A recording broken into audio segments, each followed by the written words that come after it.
You're probably familiar with a lot of different punishments, from detention to jail time.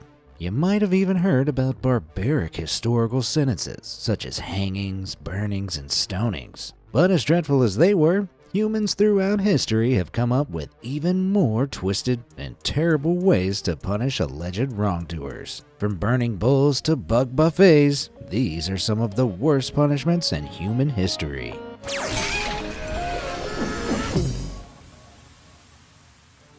Sacking of Rome. Have you ever been in a cramped spot with someone you don't like? Maybe shared an elevator with that one annoying coworker? Well, it could always be worse. That annoying coworker could also be an angry, venomous snake. The ancient Roman poen oculiae, or punishment of the sack, involved placing the victim into a large canvas sack.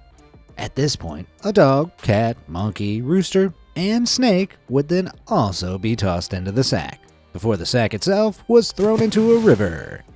The idea behind poen oculiae was that as the sack slowly filled with water, the frightened and aggressive animals inside would tear each other, and the unfortunate victim stuck in the middle, apart.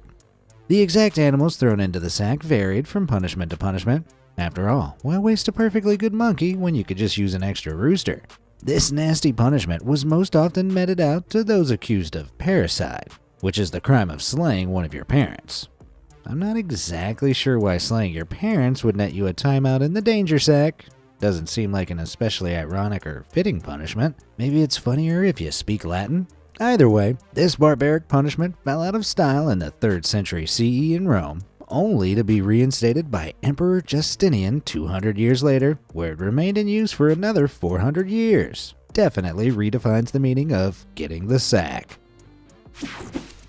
Scafing reviews. If you were told you were going to be experiencing the boats in ancient Persia, you might expect a pleasant trip lounging along the Karun River, lazily eating dates.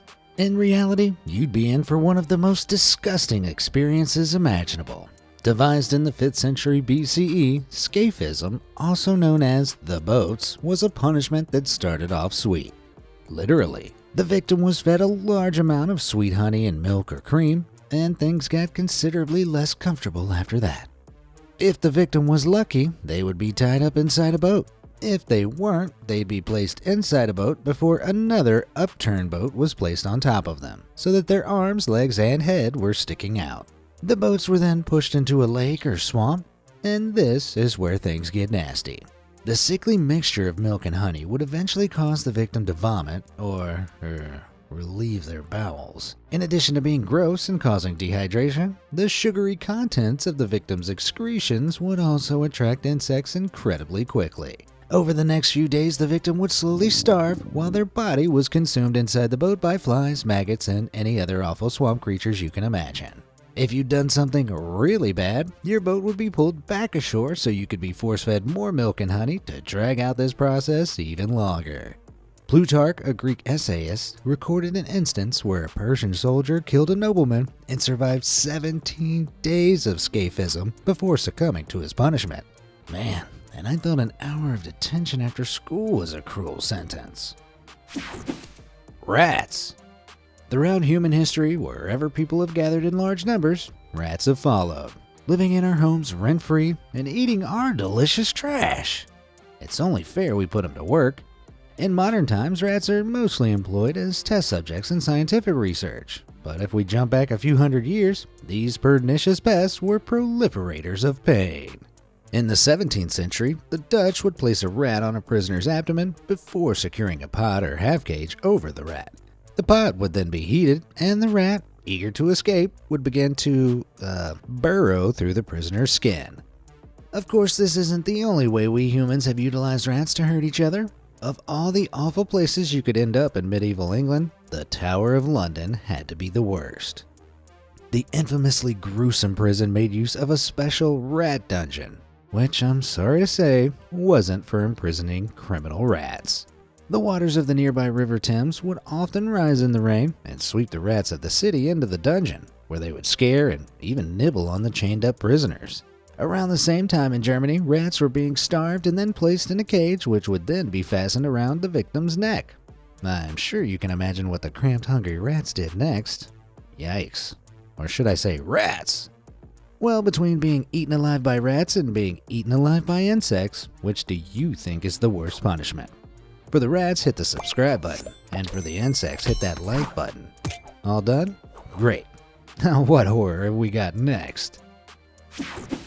What a drip. Let's take a break from physical harm for a moment to talk about psychological torture.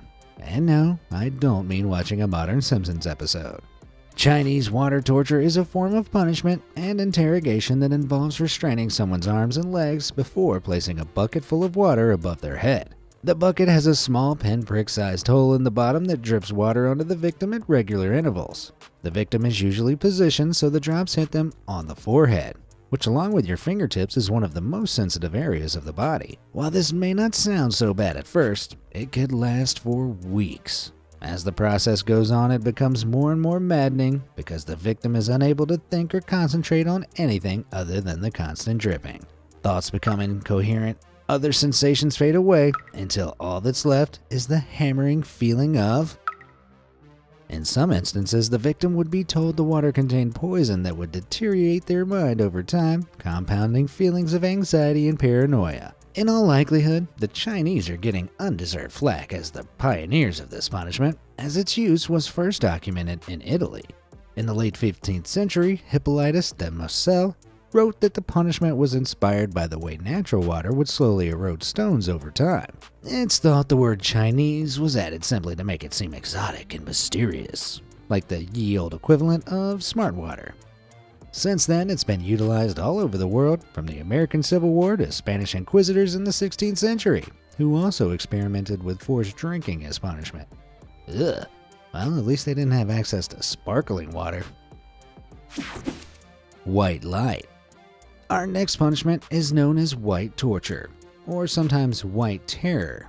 To understand white terror, however, we first need to understand solitary confinement. Solitary confinement is a form of punishment frequently used against prisoners today that involves placing them in a small cell devoid of human contact or activities. In the United States, solitary confinement is used to reprimand behavior as major as starting fights, but also as minor as having extra rolls of toilet paper in your cell. Most solitary cells are just 6 by 9 feet in size, smaller than a standard car. Keep in mind this imprisonment can last for days, weeks, or months, resulting in extreme distress and psychological damage. Because humans are naturally social animals, our brains often invent stimuli when they're deprived of it.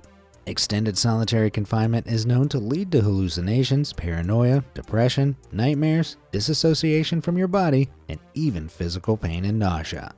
One inmate in solitary for 23 days once said, "One night I heard someone screaming far away. Then I realized it was me." Though it's hard to imagine, there's actually an even more extreme version of solitary confinement: white terror. The victim is placed inside a stark, bright white room. Everything in the room is white and non-reflective, from the bed to the toilet, and even the victim's clothes. Bright lights are positioned in such a way as to eliminate as many shadows as possible and make the victim feel as though they are trapped in a white void. Even mealtime is no escape from the encompassing whiteness, as they are fed white rice from white bowls, which is silently slid through a hatch in the white door. These meals occur at random times, so the victim is unable to gauge how much time has passed since their imprisonment. In the white room, it's hard to tell if it's been days or weeks since your last conversation. Oh, and silence is another awful part of this punishment. The only way prisoners can communicate with guards is to slip a white sheet of paper under the door. But even then, the guards are instructed to wear cushioned shoes that don't produce any noise when walking about. The effects of the white room are the complete, overwhelming deprivation of anything, except one's own mind, which quickly deteriorates. Just 15 minutes in the white room is said to lead to feelings of paranoia and anhedonia, the inability to feel happiness. White torture was supposedly invented by the CIA in the 1970s for utilization against the Viet Cong. Iran still uses white torture today, and one detainee put it thusly: "After 3 days, I wanted words, anything, even swearing, even interrogation. Considering I can't make it 5 minutes without looking at my phone, I hate to think how quickly I'd crack." Severe feather warning. If you've ever seen an old cartoon, you may be familiar with the practice of tarring and feathering. This old-timey punishment involves slathering the victim in hot tar before dumping a bag of feathers over them, making them look like a giant chicken. The obscure punishment was first used in the 12th century by sea captains as a way of punishing thieves in the English Navy. Centuries later, in the 1760s, it was rediscovered by colonial Americans and became a favorite form of mob justice, usually employed against folks that had simply offended the sensibilities of a community. Unlike other punishments discussed today, tarring and feathering wasn't meant to end the victim's life so much as hurt and humiliate them. Pine tar was often used as it has a relatively low melting point of around 130 degrees Fahrenheit. This means the tar becomes goopy and sticky long before it becomes lethally hot, but would also still be hot enough to cause burns and blisters. These blisters did hold the risk of becoming infected and causing worse problems down the line, but also served as a visual indicator you'd been punished long after you'd defeathered yourself. Tarring and feathering was often carried out in a public forum before the victim was paraded through the streets, where they could be mocked by onlookers. Disempowerment, humiliation, and pain were the ultimate goals of this punishment. Though the practice fell out of fashion as official state-mandated punishment, it turns out that it's pretty hard to put a lid on mob justice. In America, there are reports of men who refused to serve in the First World War being tarred and feathered in the streets. The barbaric punishment even popped up as recently as 2007 in Ireland, where someone dealing illicit substances was tied to a lamppost before being tarred and feathered by vigilantes. I better not get on their bad side. I've never looked good in feather jackets. An elephant never forgives. You have to feel bad for elephants. All they really want to do is chill out by the watering hole with their buds. But because they're so big and weird looking, humans have used them for everything from circus performances to weapons of war, and even for executions. The most infamous and well-known employment of elephant executioners comes from medieval India and was known as Gunga Rao. If you consider that an Asian elephant typically weighs around 8,800 pounds, as much as 9 grand pianos, it doesn't take long to figure out how they could be used to end a life. Gunga Rao involved the victim placing their head on a wooden stake, as an elephant was slowly marched towards them before squishing the life out of them with their enormous feet. Gunga Rao was not employed conservatively and was the punishment of choice for everything from thievery to tax evasion. This is perhaps why it captured the imaginations of medieval travelers to India, though elephantine executions actually dated back to the classical era. They were employed in ancient Rome, Carthage, and Macedon. In one instance, after the death of Alexander the Great, Macedonian regent Perdiccas sentenced dozens of insurrectionists to a hefty trampling. And while the straightforward smooshing was devastatingly effective, there have been other, more creative forms of pachyderm punishments around the globe. In Thailand, elephants would fling victims around like ragdolls with their powerful trunks, whereas in Sri Lanka, they'd be gored with their menacing tusks. The Moroccan traveler Ibn Battuta wrote of an incident of Gunga Rao in which the elephants were wearing sharp instruments on their feet and tusks to aid in the execution, which really seems like overkill to me. Literally. A load of steaming bull. If you've ever had to use public transportation on a hot day, you might have some idea what this next punishment is like. King Phalaris ruled over what is now Sicily between 554 and 570 BCE, and was known for his cruel and potentially even cannibalistic tendencies. The story goes that he was keen to create a new nauseating torture device. To make it, he commissioned the one guy in town more messed up than him, an inventor named Perilos, who created the Brazen Bull. The device was a bronze statue of a bull with a hollow and large interior. The victim was to be placed inside the dark, cramped statue before a fire was lit underneath it. As the statue slowly heated up, the victim would be cooked alive inside. Now, if that wasn't enough to tip you off that Perilos was a serious sadist, consider the fact that the bull's nostrils were connected to the statue's interior. This meant as the victim struggled, their screams would reverberate out of the statue, mimicking the cries of a raging bull. Even Phalaris, the infamously cruel tyrant king, took one look at the brazen bull and said, this is a little messed up, dude. As punishment for, basically doing what he was asked, Phalaris had Perilos entombed inside his own creation and a fire was lit underneath. After getting a few good chuckles in, Phalaris let Perilos out, apparently assuring him it was all just a harmless joke. Changing his mind yet again, Phalaris then had Perilos tossed off a cliff. Talk about indecisive. Oh, and according to some accounts, Phalaris was later burned alive in the very brazen bull he commissioned during an uprising. So let this be a lesson to everyone watching. If you invent a gruesome method of execution, don't be surprised when it's turned against you. I'm fuming.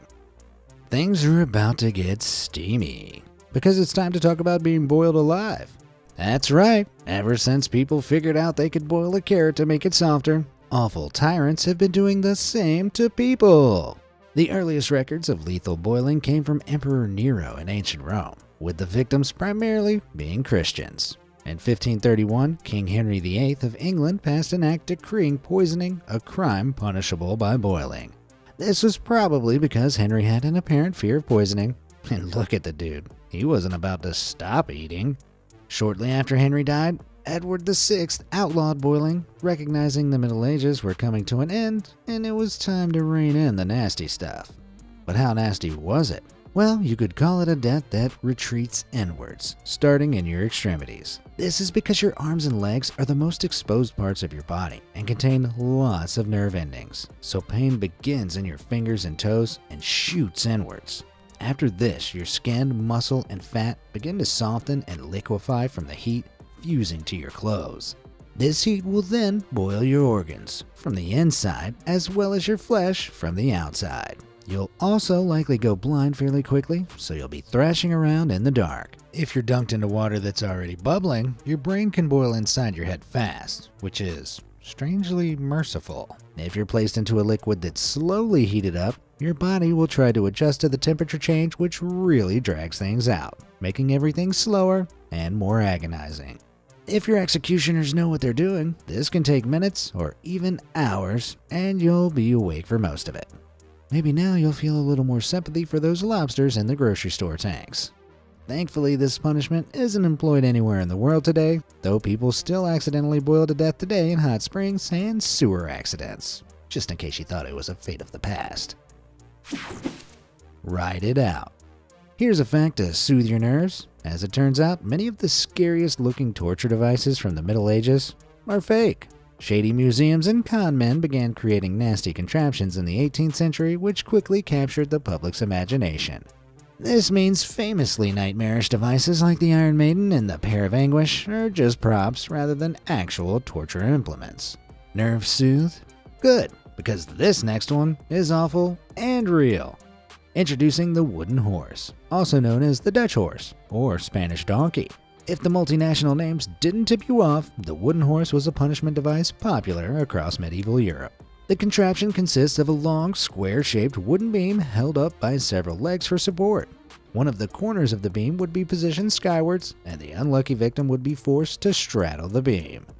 The corners would uncomfortably dig into the victim's crotch as well as the sides of their legs. On some occasions, weights were applied to the victim to drag them down more. The corners of the wooden beam could be quite sharp, but it didn't matter too much if they weren't, because victims would have to ride the horse for hours or even days at a time. Though the wooden horse wasn't lethal, it was extremely painful and restricted blood flow through the legs, which could cripple the victim.